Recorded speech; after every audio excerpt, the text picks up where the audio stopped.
Et oui, on se retrouve à nouveau pour une nouvelle vidéo. Cette vidéo sera dédiée à 100% à la marque Dior. Donc je vais faire mes soins, ensuite mon maquillage et tout avec la marque Dior. J'ai déjà fait l'étape masque et pour cela j'ai pris le Capture Total Dream Skin 1 Minute Mask.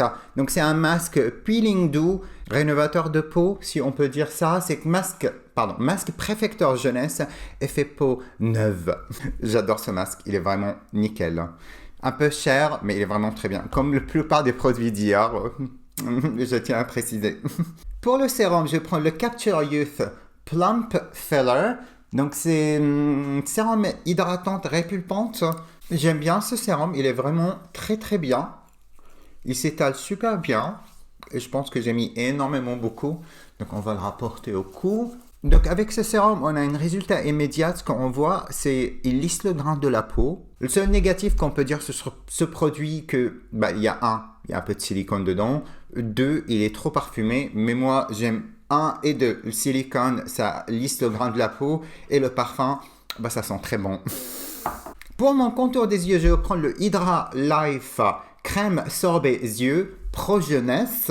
C'est une texture qui est un petit peu plus épaisse qu'une sorbet classique. Je ne sais pas comment décrire la texture. On sent que c'est plus nourrissant que hydratant. En tout cas, il n'est pas mon contour des yeux préféré.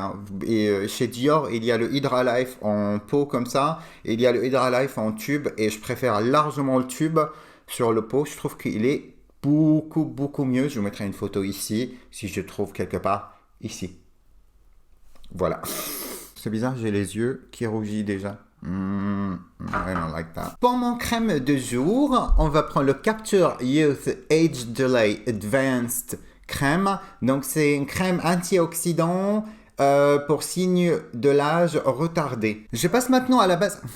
Bon, je veux continuer la vidéo malgré que le chien fait de bruit parce que j'ai 45 minutes maximum pour finir la vidéo parce qu'il faut que je parte au travail. On passe maintenant à la base de maquillage et c'est le Forever Skin Veil avec protection solaire SPF 20. Donc c'est une base illuminatrice qui va me ternir le teint, c'est sûr. C'est la première fois que je l'utilise. Je ne suis pas sûr que ça c'est pour moi. En fond de teint, je vais prendre la nouveauté de chez Dior qui est le Capture Total Super Potent fond de teint et c'est le 3N sur une petite éponge de chez Shein, si je le prononce bien. Donc je prends 2 pompes directement sur l'éponge et c'est parti pour l'étaler. Bon, en tout cas, il s'étale bien.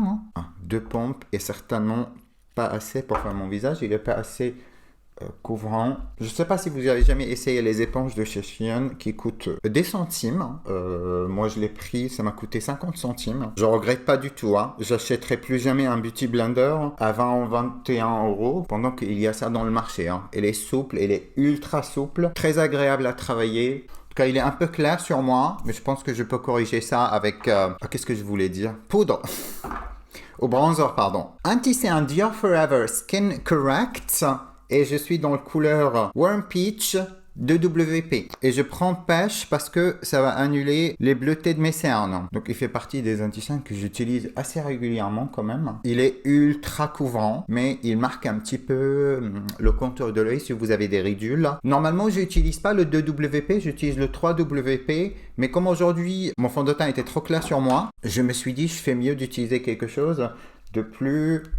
clair. Je passe maintenant aux poudres parce qu'il faut que je poudre mon contour des yeux avant que ça commence de marquer et je vais prendre le Dior Skin Nude Air et c'est le numéro 020. Maintenant je passe au bronzer, je prends le bronzer de chez Dior, le Forever Natural Bronze numéro 3 et ça va bien me réchauffer le teint et honnêtement j'ai absolument besoin de ça. Vu que le fond de teint était clair et le poudre m'a éclairci le teint davantage. Et là on est sur une poudre bronzante qui a un fini ultra naturel. Qu'est-ce qui est marrant, il y a certains clients qui demandent cette poudre ou même le terracotta de chez Guerlain comme poudre fixante de maquillage. Et t'as beau de dire aux clients, ce n'est pas une poudre fixatrice, c'est une poudre bronzante. Non, ça me donne bonne mine. Oui, je sais, ça vous donne bonne mine, ça vous transforme en un petit peu orange. Mais en même temps, c'est le choix du client. Moi, je suis là uniquement pour conseiller. Voilà. Je suis pas là pour juger leur choix d'achat, mais j'ai toujours trouvé ça impressionnant, ou quelqu'un qui va prendre un fond de teint 3 fois plus foncé que son teint et dire que ça c'est ma teinte, mais en même temps ça je peux pas critiquer du tout, je faisais ça jusqu'au... Maintenant, elle est belle, non?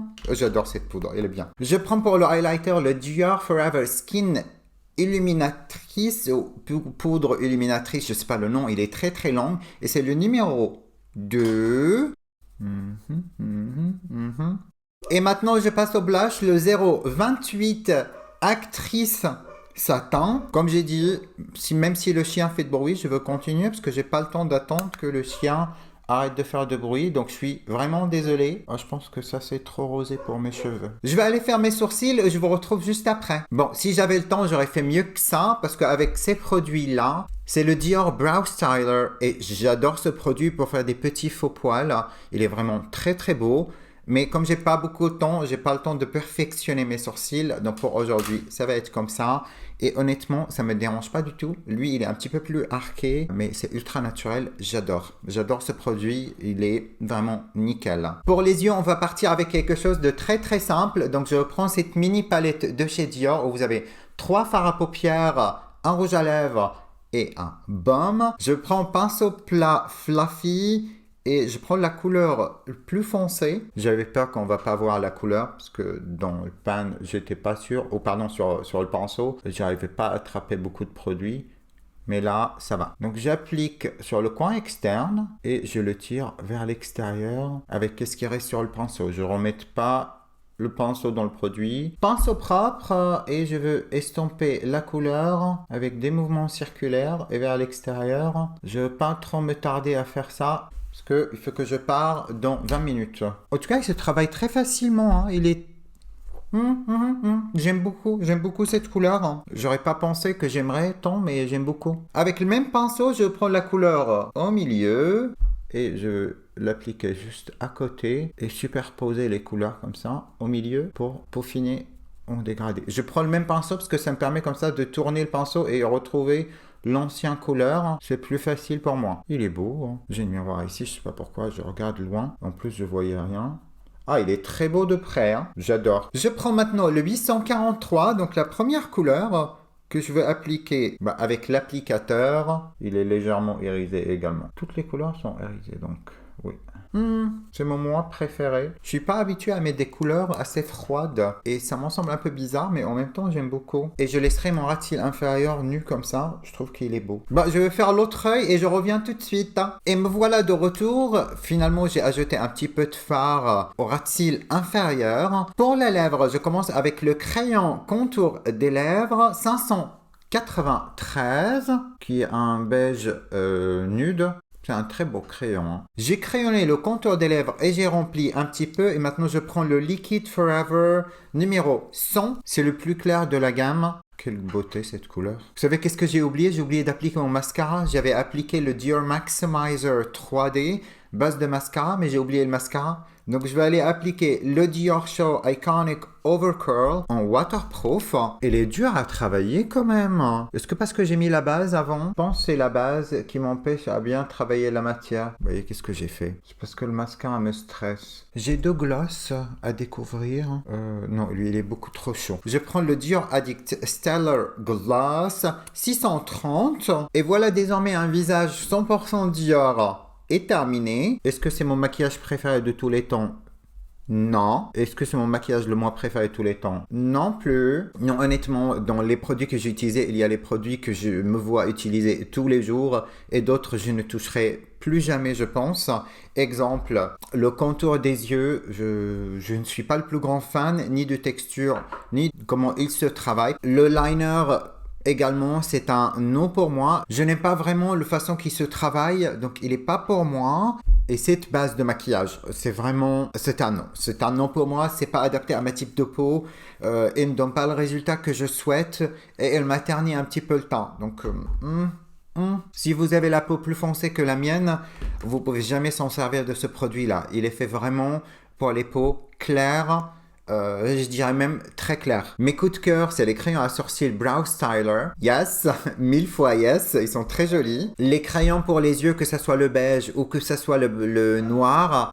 très très bien aussi, c'est un très beau noir. Bah, je pense que vous connaissez mon avis sur les produits teints Dior. Bah, je les aime beaucoup, je trouve que c'est des très bons produits. On peut trouver chez Dior de tout. On peut trouver de haute couvrance, on peut trouver de légère couvrance. Ce fond de teint, il est couvrance légère à moyenne, donc il est modelable, mais il sera jamais haute couvrance parce qu'on est toujours sur une texture sérum un petit peu moins fluide que le Nude Air que vous m'avez vu utiliser dans la dernière vidéo. Si vous ne l'avez pas vu, je le mettrai en i en haut de l'écran si vous voulez le voir. Et voilà, désormais cette vidéo est terminée. Si vous avez aimé la vidéo, un petit pouce j'aime. Abonnez-vous sur la chaîne si ce n'est pas encore fait. Trouvez-moi sur les réseaux sociaux, donc Instagram et TikTok. Et maintenant je fais des TikTok, donc n'hésitez pas. Si j'ai le temps ce soir, je vous ferai un petit update. Si j'ai pas le temps, bah ça c'est la fin de la vidéo. Je vous laisse. Prenez soin de vous. Passez une très bonne journée, très bonne semaine et je vous retrouve à la prochaine vidéo. Bye!